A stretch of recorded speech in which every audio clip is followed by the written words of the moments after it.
portion of our lesson today is taken from a weekly audience of the Holy Father, Pope Francis. Portions of it were written by myself. The ongoing coronavirus has not only exposed the plight of the poor and the lesser populations, it has shown that serious inequality reigns in the world, and that coronavirus has exacerbated it. Our responses to the coronavirus must be twofold: finding a cure for this small but agile virus, but also curing the larger virus, that of social injustice, inequality of opportunity, marginalization, and the lack of protection for the weakest, the lesser of all societies. In meeting that challenge, we must also keep in mind the preferential option for the poor. That is not a political, ideological, or partisan option. Rather, the preferential option for the poor is at the center of the gospel. It is the core of Jesus' teaching. Following the example of Jesus, Christians are recognized by their closeness to the poor, the least among us, the sick and disabled, the imprisoned, the excluded, and the forgotten, those without food and clothing.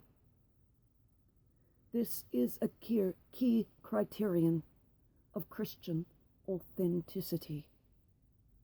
This is not the duty only of a few, but of every Christian, of every denomination. It is the mission of the Christian Church as a whole. The preference for the poor is rooted in the virtues of faith, hope, and love. Going beyond the bare necessities, it implies walking together, allowing ourselves to be evangelized by these lesser people who know the suffering of Christ well, letting ourselves be infected by their experience of salvation, their wisdom and creativity, and feeling Christ's love of them, Christ's love for them, come over us and enrich us as we become a greater part of His chosen, His first ministry. Closeness to the lesser also implies working to overcome the unhealthy social structures as we strive to return to normality in the aftermath of the coronavirus. This, quote, normality, however, should not include returning to the, quote, normality of social injustices and the degradation of the environment that marks contemporary society across the, shall we say, developed world. We lament an economy focused on profits over people, this ethical, social need that comes from God's love, which inspires us to conceive of and design an economy where people, and especially the lesser, are at the center, so that they become the heart of the society.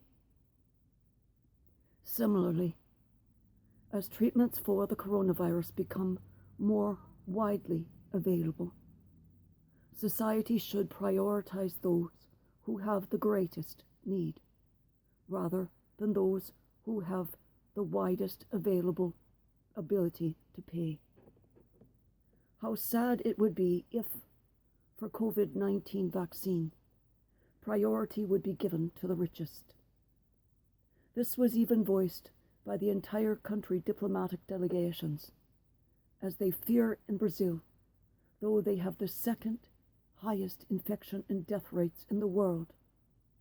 Their collapsed economy will place them at the end of the line, unnecessarily and immorally killing thousands more of their citizens before the vaccine would get to them.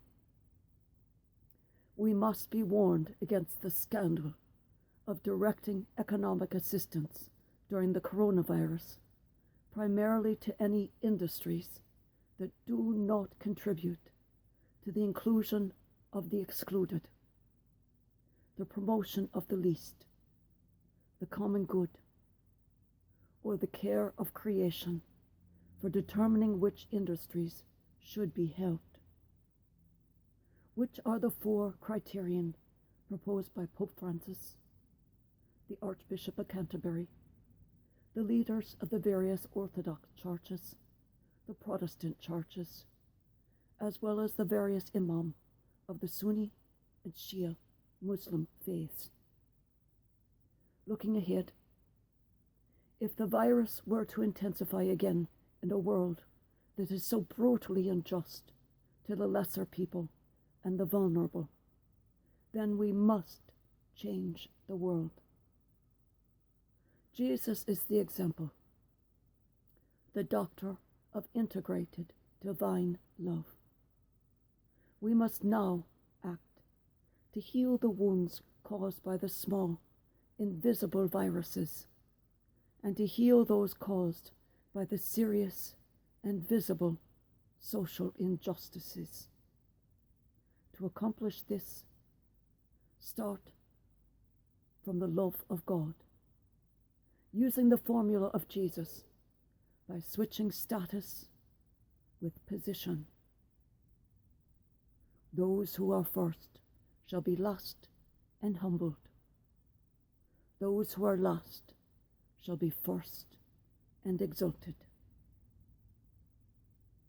Starting from love, anchored in hope and founded in faith, a healthier world will be created from the ashes of the coronavirus.